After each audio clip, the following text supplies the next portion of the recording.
What's going on, YouTube? It's Greg here, updating. It'll be the end of week 3 here tomorrow morning. Made myself back up to, I'm in Windsor Locks, Connecticut. Got to deliver some stupid grocery place down the street tomorrow, C&S Grocery. So we'll see how that goes. Probably some lumper BS with some EFS checks. Gotta love the scam where the grocery store don't want to pay the, workers' comp insurance for the high dock claim, so they get a third party to come in and charge exorbitant amounts of money to take your 48 by 48 pallet and stack it on a 36 by 36 pallet because it won't fit on their racking system. Whatever. So I don't know if that's how it's going to work over there. I don't know if they got lumpers, but grocery warehouses are always, in my experience, all my life. They run the mill over there. So had a good recovery after Texas. You know, my wife kind of yelled at me and got me snapped out of my depression. She didn't yell at me for the bad week. I got a little upset at myself for getting myself down there and not knowing, which, how you gonna know? I gotta turn the heat up a little bit. It's getting cold out here in New England in the evenings, nights. So anyway, we discussed that, my wife and I. Talked to James, and I had plenty of comments from people on there to keep me going. So I got me a load out of Fort Worth that went to Mississippi and back to Louisiana one more time, do a pickup to come up here to Connecticut. There's money boxes everywhere, so I'm not necessarily interested in staying in the Northeast. But basically, if I can stay in those boxes like those guys told me, the Midwest, Southeast, even the Northeast, if the money's doing good, rates are good enough to justify the money boxes, whatever. I'm not afraid to run in the Northeast. Them and the Midwest actually take better care of the roads in the winter, because down there in the Carolinas, they don't know what to do whenever, or either that or they just don't have any salt on what to do whenever the winter hits. But so recovery is the key. I just got over it, learned a lesson, but got over it and quit being a little crybaby about it. I did a little praying. I will never hide the fact that I am a very religious person. I'm not Bible thumper Dan, but I'm not gonna denounce my religion. So if you're not religious, whatever, you can either overlook that part of what I'm talking about, or you can just turn it off now. But God's got a lot to do with any success I've got, and anything that I can't do anything without him. That's one of the songs people will sing, and that's the truth. So anyway, I did some more thinking about it. One of the things you can do, here, I'll show you. I got me a fridge and a microwave up there, and I'm an ice cream fan, so I got me a fridge that has its own freezer in it, so I can put my Rebel in there, because I haven't done it this week, but I'm gonna try to get back on the keto. But I got electric skillet in here too, so I made some fried bologna, egg, and cheese sandwiches. Gotta love them West Virginia steak sandwiches.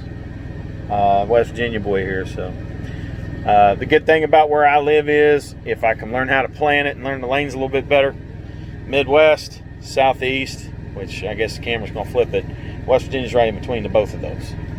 So you got some options for me as far as how often I can get home. Numbers wise, numbers aren't bad.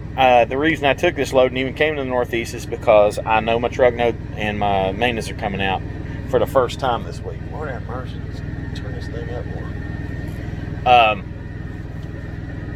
So I had to plan for that. This load was 2,200 roughly. I got pretty good fuel mileage coming up.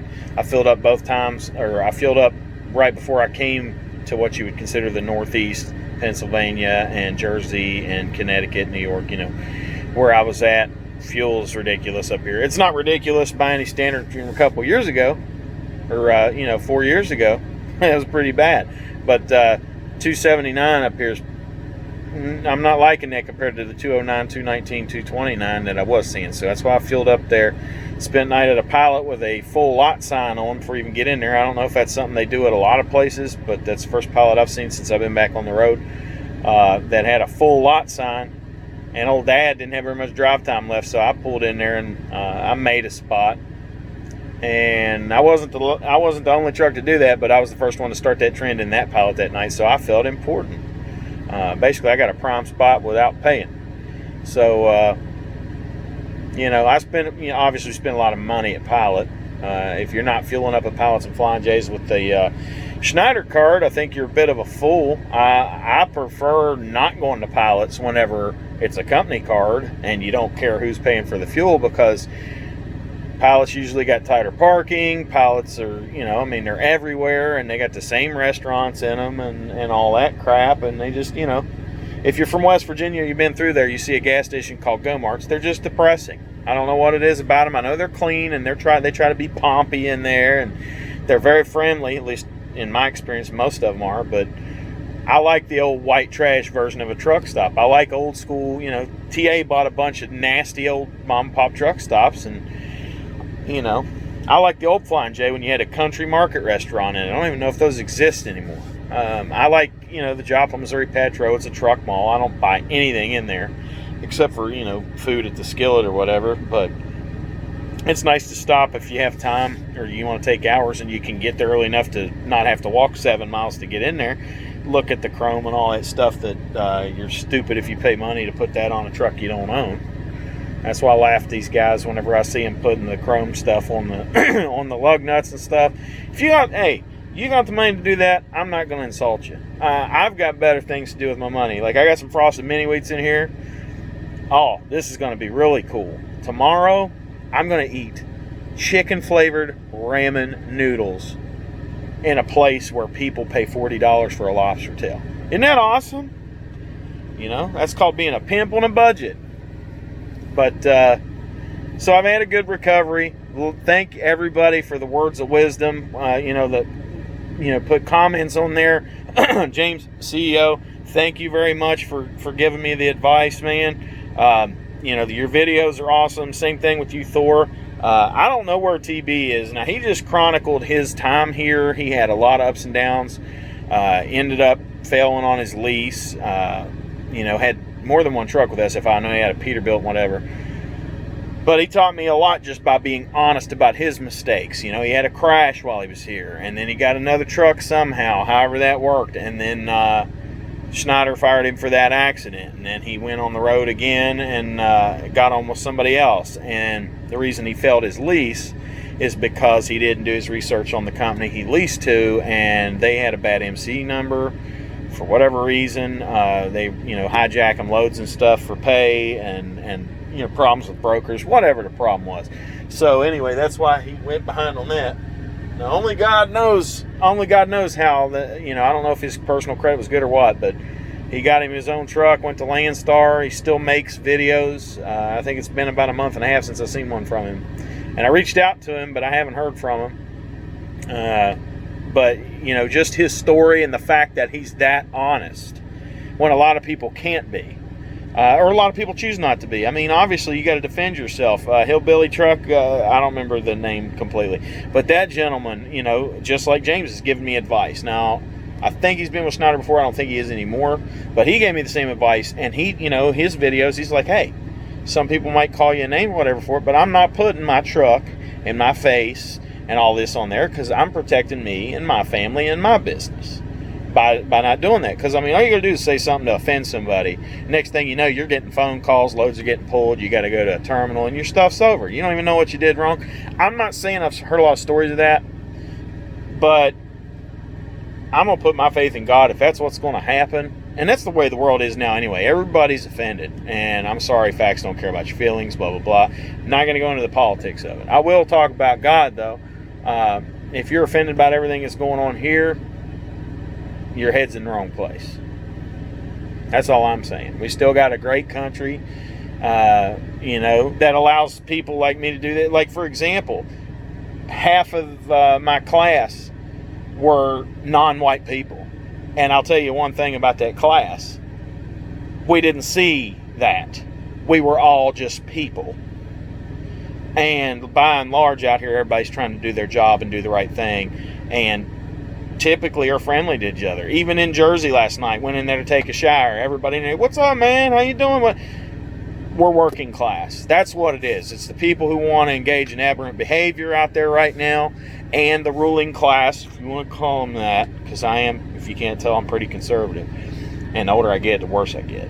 But then you got us, the people that make everything happen, and we're either sitting idly by and not doing anything about it or speaking about it, or we're out here too busy working to do it. I will make sure that I do an absentee ballot, or I'll make sure that I'm home to vote, because whether you think your vote counts or not, I view it as a duty as a citizen of this country. So you can feel about it how you want, but also I have a vested interest because of the business I've signed up to do for a minimum of 63 weeks. That's 60 truck payments and 3 weeks before the first one comes out.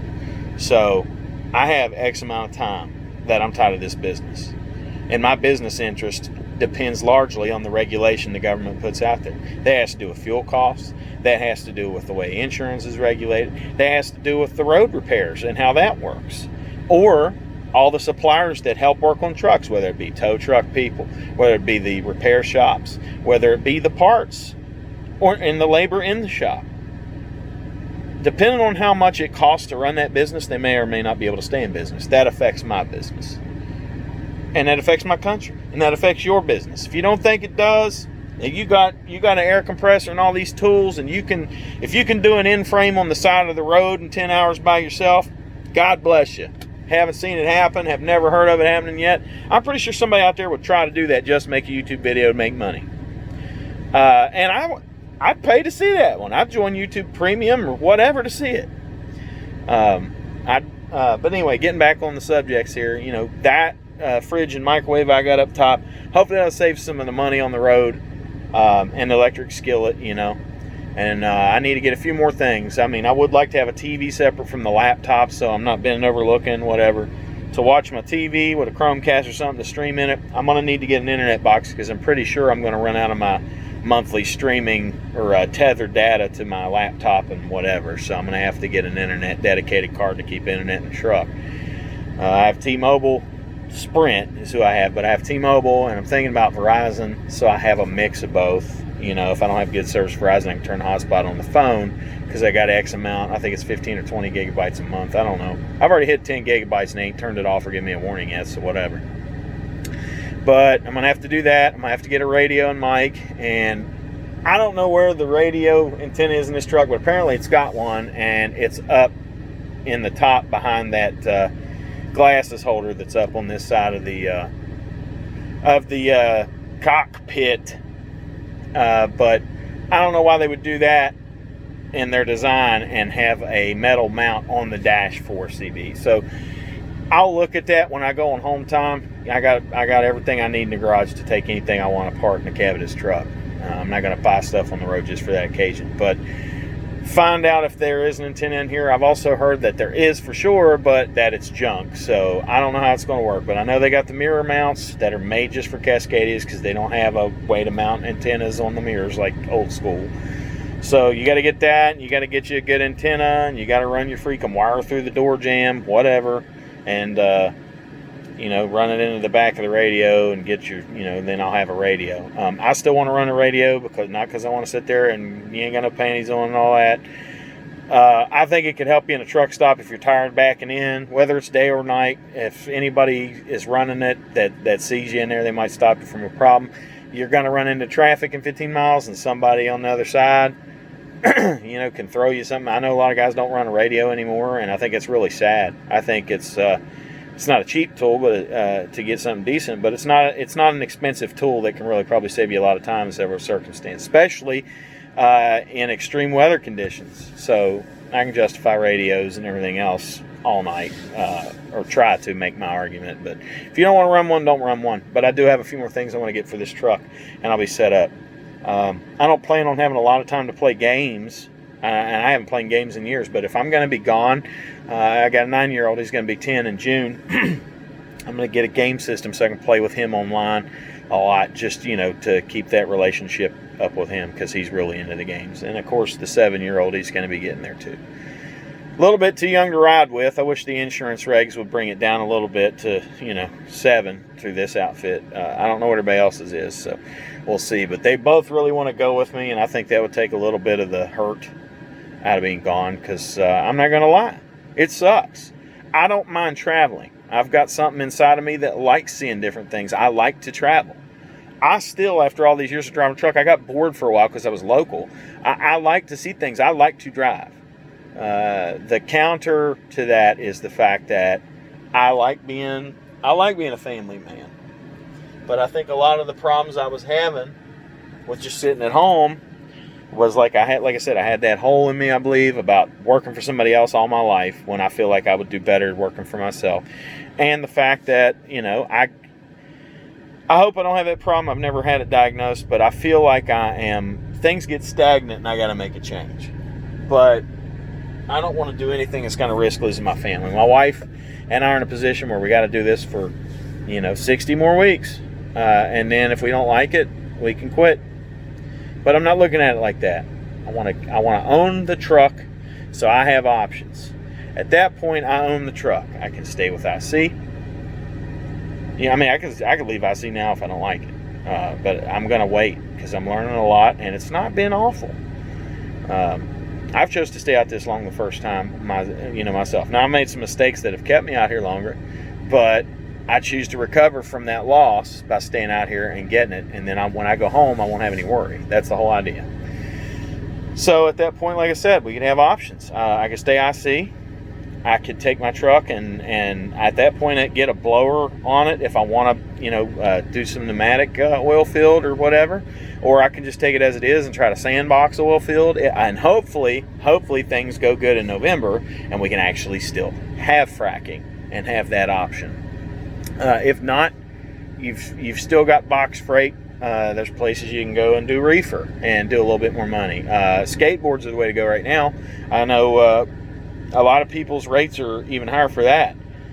I don't want to go specialized or anything. There's too much cost up front. I'd have to build up a lot more before I could get an oversized. But I kind of wish we went to Canada because I used to run Canada as a company, man. It never bothered me. I had the fast card whenever I worked for UPS Freight in Detroit, Michigan for 5 years. Several years ago, and I would have still probably worked for them, but I wanted to move back to West Virginia for personal reasons, and they wouldn't let you transfer at the time, so I had to resign. And then for whatever reason, it just never worked out for me to get hired back in West Virginia, and it's because they don't have near as much work either. The Detroit terminal is a lot busier. But I used to cross the Port Huron, the bridge, Blue Water Bridge up there all the time. Every once in a while you go across the Windsor Bridge, but most of the time you go all the way to Port Huron and cross Blue Water. And we went to Mississauga. I eat at Master Steak in Mississauga. I love steak. So what are you going to do? Cows are awesome.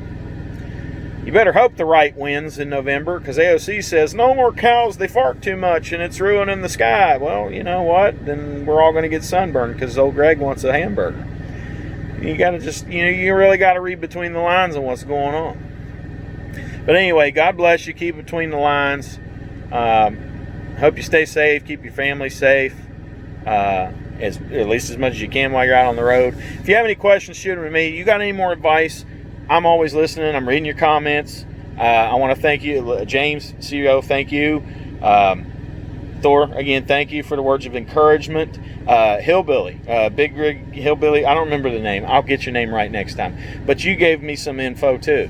And I really appreciate that. All of you guys who've sent me comments, I remember these things now when I'm starting to look at the IC board. I remember these things when I'm reading my statements and if I coulda, shoulda, woulda, whatever, but not dwelling on it so much as trying to make a plan, cramming all those ideas together.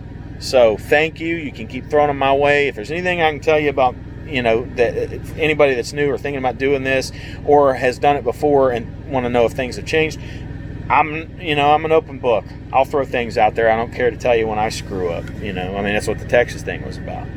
So, keep the rubber side down, between the lines. God bless you guys, and hopefully I'll have even better news for you here soon. I'm going to try to get home this coming weekend because I miss the folks. So we're going to try to decompress, come back out here with a fresh mindset, and get her back together.